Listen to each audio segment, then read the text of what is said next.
Hello guys, welcome back to my channel.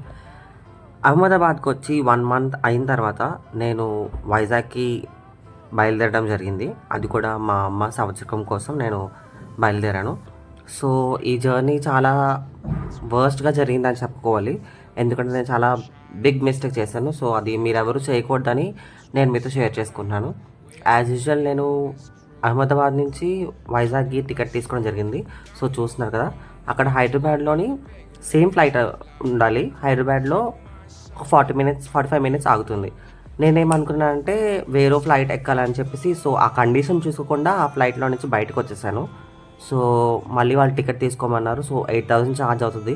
So ఇంకా money waste చేయడం ఎందుకని చెప్పేసి నేను ఇంకా దగ్గరలో ఉన్న సికింద్రాబాద్ రైల్వే స్టేషన్కి వెళ్ళి అక్కడి నుంచి ఈవినింగ్ ట్రైన్ తీసుకున్నాను. సో ఆ ఈవినింగ్ ట్రైన్ రావాల్సింది 4:50కి రావాల్సింది, ఈవినింగ్ 7:50కి వచ్చింది. అండ్ వైజాగ్కి మార్నింగ్ 4కి వెళ్ళాల్సింది, నేను 9:30 దిగాను. చాలా చాలా వర్స్ట్ ట్రిప్ అని అనుకోవచ్చు. ఏదైతే అయిందని చెప్పేసి మా అమ్మ సంవత్సరం చాలా మంచిగా జరిగింది.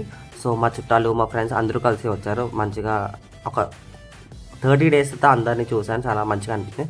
సో మళ్ళీ నేను ట్యూస్డే రిటర్న్ అయిపోయాను.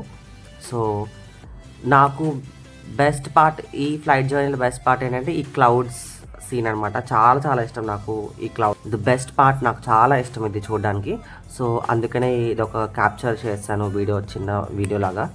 సో మీరు ఎప్పుడు ఇలాంటి మిస్టేక్స్ చేయొద్దు, అండ్ మనీ వేస్ట్ చేసుకోవద్దు, అండ్ జర్నీ టైం కూడా వేస్ట్ చేసుకోవద్దు. కరెక్ట్గా టికెట్ అంతా అబ్జర్వ్ చేయండి.